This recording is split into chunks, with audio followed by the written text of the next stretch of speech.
Muy buenas tardes, estimados estudiantes. Sean bienvenidos nuevamente a esta sesión, la segunda del área de Ciencias Sociales en cuarto año de secundaria.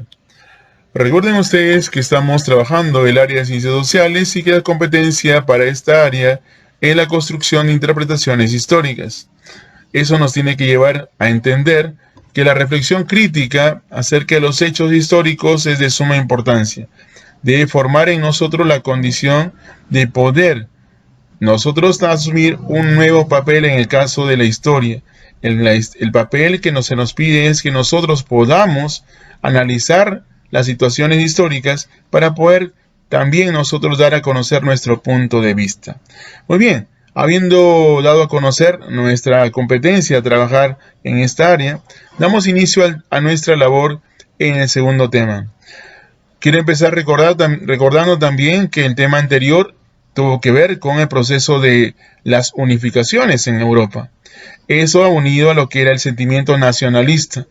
El nacionalismo genera el proceso unificador, pero también a la par se dio un movimiento que se desarrolló en la misma etapa, en la misma época, por los mismos años. Ese movimiento tuvo por denominación el romanticismo. Muy bien, vamos a iniciar el trabajo para poder entender a qué se le llamó romanticismo. Empecemos con una frase de un autor conocido como Novalis, que dice: ser romántico es dar a lo cotidiano un sentido elevado, a lo conocido la dignidad de lo desconocido, a lo finito el brillo de lo infinito. Muy bien, con eso iniciamos o partimos en... ¿Cuál es la definición concreta de lo que viene a ser el romanticismo? Pues es un movimiento cultural que se desarrolla en Europa durante la primera mitad del siglo XIX. No es solo un movimiento literario, sino una nueva forma de entender la política, el arte, el mundo y la vida. En España, por ejemplo, este movimiento se produce con cierto retraso frente a Europa, fechándose su triunfo definitivo hacia el año 1835, cuando ya se había iniciado la decadencia inclusive en otros países. Entonces, entender lo que viene a ser el romanticismo, pues es entender también la política, es entender el arte, el mundo y la vida, como lo vamos a ver a continuación. Muy bien, si ya sabemos entonces qué es, pues hablemos acerca del origen de ese término. Para algunos autores, romanticismo proviene del francés roman, que significa novela. De este modo, el término aludiría a la ficción, a lo novelesco, frente al predominio de la razón de la ilustración. Cuando escuchamos el término ilustración, recuérdenlo, fue un movimiento que generó las grandes revoluciones en Europa. Tenemos, por ejemplo, en el caso de la Revolución Francesa. Acuérdense que la ilustración era la llamada época en la que la luz brillaba en el pensamiento de los grandes, llamémoslo así, ilustrados de la época. Muy bien. Generado entonces de esa manera como un término novelesco, pues se inicia el romanticismo. Este movimiento cultural llamado romanticismo, ¿no?, que se origina, repetimos nuevamente, en Alemania y el Reino Unido, pues es una reacción revolucionaria contra la ilustración y el neoclasicismo, confiriendo prioridad a los sentimientos. Es considerado como el primer movimiento de cultura que cubrió el mapa completo de Europa.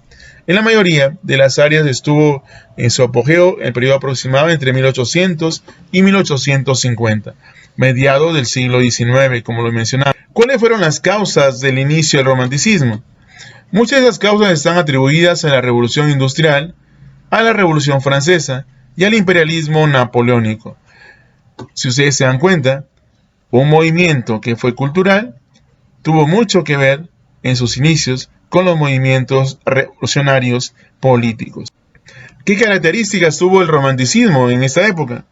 Los románticos buscaron lo ideal, lo eterno, lo absoluto, pero entre todo eso el grupo también lo desconocido, la idea del hombre que se interponía a la realidad. Buscaba interpretar el choque de esa realidad que provocaba el desengaño, ¿no? Un sentimentalismo enfermizo al cual algunos grandes historiadores y también investigadores de la cultura le llaman el mal del siglo. El personaje, por ejemplo, de Manrique en la leyenda El rayo de luna es un prototipo de esta actitud. Lo que venía a ser el sentimentalismo enfermizo del personaje. Otra característica supone una nueva actitud ante la vida.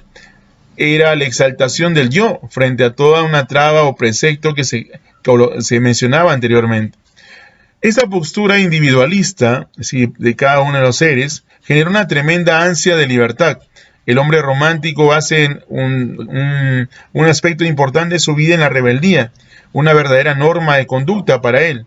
Y los personajes preferidos son los que se enfrentaban a la sociedad y a los valores inclusive establecidos. Por ejemplo, Don Juan, el pirata, y así como ellos muchos otros personajes de literatura, personajes ficticios y otros tomados de la realidad.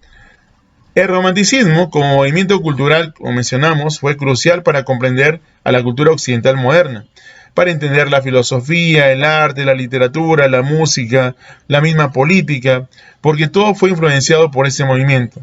Durante toda esa época, que fue un periodo turbulento, que se extendió entre las grandes revoluciones burguesas, ¿no?, y que se extendió también hasta revoluciones liberales, fue un periodo en el cual el mundo occidental fue sacudido por esas revoluciones. Por ejemplo, la independencia de las 13 colonias en 1776, la Revolución Francesa en 1789, la primera revolución industrial que empezó también hacia la década de 1790, pues empezaron a cambiar la vida tradicional que había sido netamente de carácter agrícola o agrario. Y hubieron nuevos modos de vida que debían reflejar pues también una nueva forma de pensar. Por eso es que el romanticismo pasó a significar una nueva experiencia en el mundo. Una de las características fundamentales fue la ruptura con la tradición clasicista. Esto se basaba en un conjunto de reglas que eran estereotipadas. La libertad auténtica es su búsqueda constante. Por eso su rasgo revolucionario es incuestionable. Entonces, si podemos encontrar una característica, es romanticismo igual o sinónimo de revolución. Una revolución en todos. El romanticismo es una reacción contra el espíritu racional y crítico de la Ilustración y el clasicismo, pues la conciencia del yo como entidad autónoma y también frente a la universalidad de la razón, pues dotaba de capacidades variables e individuales, como una entre ellas la fantasía y el sentimiento. Primaba el genio creador, ¿no?, el propio poeta, los personajes que tenían su propia forma de ver la vida, valorando lo diferente frente a lo común, lo que lleva a una fuerte tendencia también nacionalista. Recuerden, el nacionalismo propone la ideología en la cual la nación, el pueblo, es aquella que debe construir su propia cultura.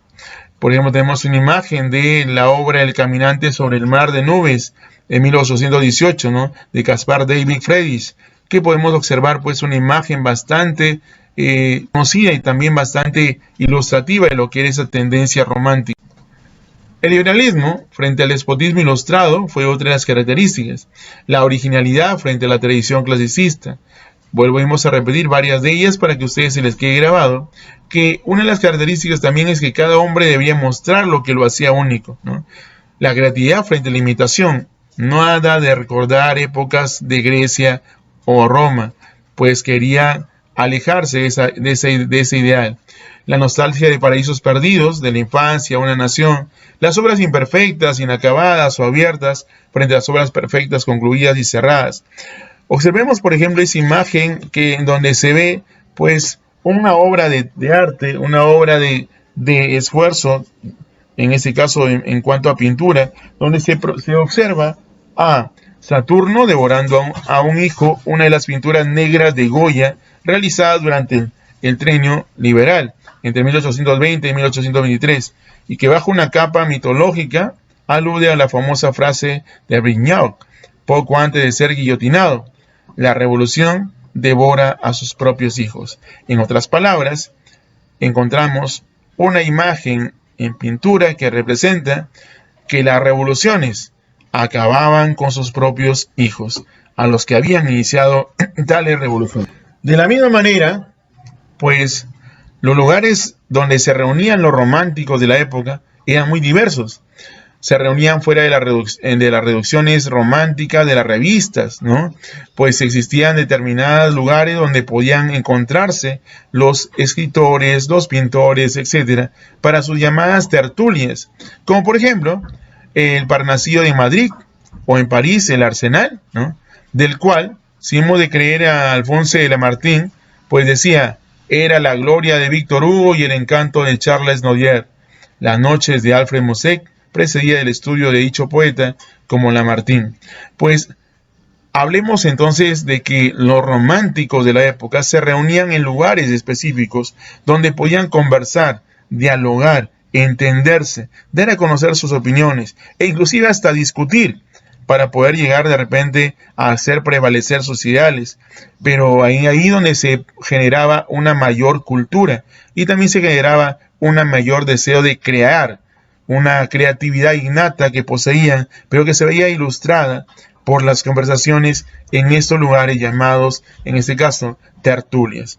Muy bien, otra de las grandes características es que la literatura pues resaltaba todo un arte de interés público, pero que además esta literatura romántica era quizás el mayor ente que demostraba cómo era el romanticismo durante esa época.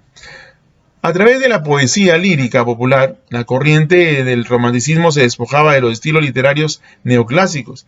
Y podemos destacar a muchos autores en esta época que representan el romanticismo. Por ejemplo, en Estados Unidos a Edgar Allan Poe, ¿no? Entre 1809 y 1849. Al francés Victor Hugo, a la inglesa Mary Shelley, al alemán Johann Wolfgang van Gogh, ¿no?